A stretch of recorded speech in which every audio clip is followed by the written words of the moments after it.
vais pas en parler en détail tout de suite, mais concernant le TMA 406, il faut avouer qu'on a eu la chance un jour, après avoir essayé plusieurs fournisseurs de sulfure de zinc, on est tombé par hasard sur un sulfure de zinc de type Radlin, enfin fabriqué chez Radlin, l'O 21, ouais, je me souviens de ça parce que ça a été un miracle.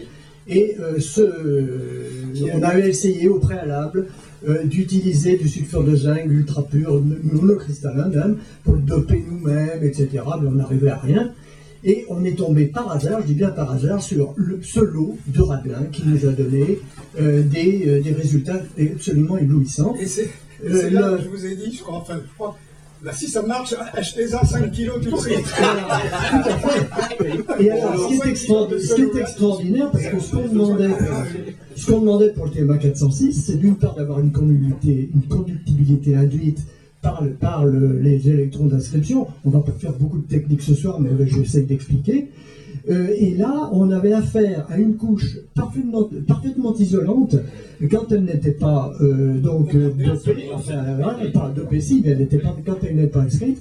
Et on avait donc un fond lumineux, un fond d'écran qui était parfaitement horizontal. Vous voyez ce que je veux dire au niveau de luminance. Il n'y avait absolument pas de bosse, il n'y avait rien du tout.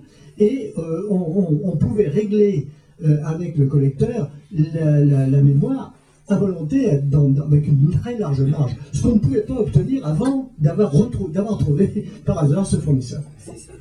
Et donc, il y en a encore. Ah bah écoutez, les TMA 406, je voulais un petit peu expliquer un certain nombre de choses, mais non, mais le TMA 406, on a eu un vif succès à partir de ce moment-là. On en a vendu, particulièrement aux Allemands, c'était surtout chez eux, mais on en a vendu aussi en Angleterre. Allemagne, Grande-Bretagne, Algérie, Maroc, Chine, Australie, Afrique du Sud. Il vous en reste pas un peu là? Si, il y en a, oui, mais il n'y en a pas là, on les a oubliés là. Mais il faudra, les TMA 406, c'était vraiment. Oui, il n'y en a pas de 406 là. Ben non, il n'y en a pas eu là. Mais il y en a. Vous êtes tous vendus. Je sais où ils sont. Ils sont à moi. Ils sont à moi. Oui, tu en as vu dans les caisses? Oui, oui. Tu en as vu? Il me semble. Voilà. On n'a pas tout amené ici, ce que nous avions dans la caisse. Okay.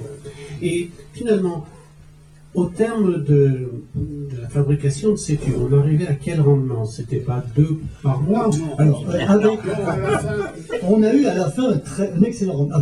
Tu parles de tubes mémoire? Oui, des tubes mémoire. Les tubes mémoire. Pour montrer Les TMA 406, on a eu un excellent rendement. La Je pense que maîtrise ça fait technologique. de l'ordre de 30 à 40% à ce moment-là, vers la fin. Oh, Mieux que ça. Oh, meilleur que ça. Meilleur que Oh, ça. bien meilleur que ça. Oui. Parce qu'on les triait, pour la BFS, et par ailleurs, on en vendait à Oui, d'autres. exactement. Oui, On vous avez raison. leur donnait moins bon. Ce qu'on vendait à la France, c'était vraiment de la. 30 à 40%. Et ce qui était vraiment pas bon, c'est ça. Les fruits, les fruits, ils vont à l'export. Ce qui était vraiment dégueulasse, c'était pour Avez. Ah oui. Et il coûtait plus cher. Il est vendu plus cher. Ils vendaient plus cher. Ah bah, Il a raison. c'est sûr que les TMA 406 étaient des trucs qu'on vendait bien. Surtout là. Non, mais ceux qui marchaient moins bien, on les vendait plus Plus cher. cher, ouais. Ah oui. Ah, ils rendent non, c'est commercial. Voilà. Faut De payer toute un façon, rendement. ce sont des C'est un tubes. autre sujet. De toute façon, les TMA sont des tubes qui ont rapporté énormément de fric à la maison, il faut être honnête. Alors tout à fait, parce que Je me souviens de deux choses qui m'ont frappé. C'est effectivement le réceptionnaire d'Allemagne, là, qui n'était pas tellement, merci, Monsieur Kovarik, Kovarik, oui, qui n'était pas tellement gentil. gentil, coulant, etc., qui m'a dit à un moment, ah, écoutez, hein, avec vos TMA, avec le prix d'un TMA, j'achète une Volkswagen.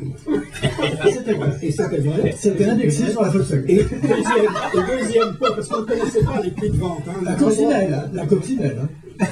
on n'avait pas le droit de connaître les prix de vente, bien sûr, mais je me doutais que ça allait être très bon, puisqu'il y a eu ça. Et puis une autre fois, Mestre, qui était le directeur de DTE, voulait que j'aille aux États-Unis pour je ne sais plus trop quoi. Alors il voyait que j'étais hésitant. Et il me dit, ah écoutez, pourtant, allez-y, si vous vendez un TMA, vous payez votre voyage aller-retour. Je dis, bon, ça ne doit pas être mal vendu. Moi, tout à fait au début du TMA, le prix qui circulait dans le laboratoire, on disait ça vaut 1 million. 1 million de centimes. Est-ce vrai ou pas? Enfin, c'était un chiffre En tout cas, non. Je crois qu'effectivement, ces tubes mémoire ont rapporté pas mal à la maison. Même les mémoires de base, elles fait 1029, 36. Oh, oui. Bien sûr. Et en plus, il y avait l'affaire, et ça l'armée, ils n'ont jamais rien compris, c'est ils achetaient le tube à celui qui fabriquait le matériel.